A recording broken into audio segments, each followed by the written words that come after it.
Dhenkanal Hindol range रे माँ एवं छुआ हाथी गलित मृतदेह ठाब हो हिंदोल वनांचल दंडीरी सेक्शन कनका बीट अंचल दुई हाथी मृतदेह ठाब हो तीन चार दिन हम माँ और छुआ हाथी मृत्यु होता अनुमान मृत माँ हाथीर बयस 15 वर्ष होता बेले हाथी छुआ सद्यजात होता जमापड़ी खबर पाई वन विभाग टीम घटनास्थल में पहुंची अधिक तदंत जारी रखी प्रसव जनित कष्ट सही नपारी माँ हाथीर मृत्यु होता और प्रसव पर जत्न अभाव सद्यजात हाथी छुआर मृत्यु होता सन्देह कर संपर्क में वन विभाग पक्षर कौन प्रतिक्रिया मिल पारना।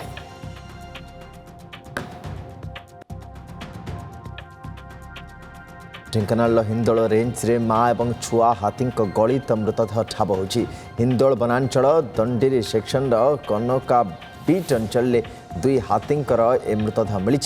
तीन चार दिन हम माँ और छुआ हाथी मृत्यु होता अनुमान राजश्री आम सहित जोड़े राजश्री अत्यंत दुखद कथा जे प्रसव वेदना सही नपारी माँ हाथी मरीगला और जत्न अभाव छुआटीर मृत्यु होगा ये तो प्राथमिक भाव में सन्देह कर निर्दिष्ट भाव में किसी स्पष्ट है कहीं कौन थी मृत्युर कारण। देखो सुनंदन सब बड़ कथा ये तो माँ छुआ हाथी मृत्यु होती किंतु 4 दिन बीती जाइए वन विभाग पाखे कौन सूचना नाला जितेबले निकटस्थ ग्रामवासी माँ और छुआ हाथीर गलित मृतदेह देखी से वन विभाग देखी एवं वन विभाग पक्षर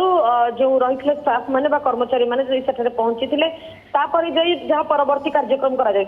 किंतु ये जो माँ और छुआ हाथी गलित मृतदेह ठाब कर हिंदोल वनांचल दंडीरी सेक्शन कनका बीट अंचल जहाँ देखा सद्यजात छुआटी माँ पाखे माँ हाथीर मृत्यु होती एवं माँ मृतदेह पाखे सद्यजात छुआटी मृत्युवरण करिछि तेणु अनुमान ये प्रसव वेदना सही नपारी माँ हाथी जो मृत्युवरण करिछि जो प्रसव हेबा परे छुआर जो जत्न नेबा कथा तार से छोट छुआ जत्न से हिसाब से मिल पारि नाही बा माँ हाथी जो भाव में निजर छुआ को उठिकी छिड़ा हाँपाई चेष्टा कराए शिखाए चलवाई और दौड़ापी शिखाए तो जिते माँ मृत्यु होती से छुआटी जत्न न पाई तार साथी मृत्यु होती तेणु ये बड़ दुखद घटना एवं 4 दिन बीती जाइए गलित मृतदेह उद्धार करा जाइए उभय माँ हाथी और छुआ हाथीर जार बयस माँ हाथीर 15 वर्ष बोली अनुमान करा जाउछि। एबे खबर पाइबा परे वन विभाग कर्मचारी माने घटनास्थल में पहुंची एवं परवर्ती जो सब रही क्राइटेरिया जो अनुसार तार पोस्टमार्टम करा जाई ताकू गात खोली पोती दिया जाइछि।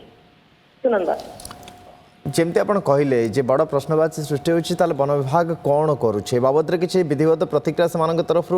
रखागला प्रकृत में कौन होता बा कौन घटुची स्थानीय अंचल।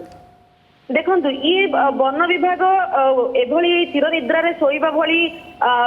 नीरव द्रष्टा जो भाव में साधी आपड़ जेकोसी घटना विषय वन विभाग जदि कौन प्रतिक्रिया ने चाहिए उपरिस्थ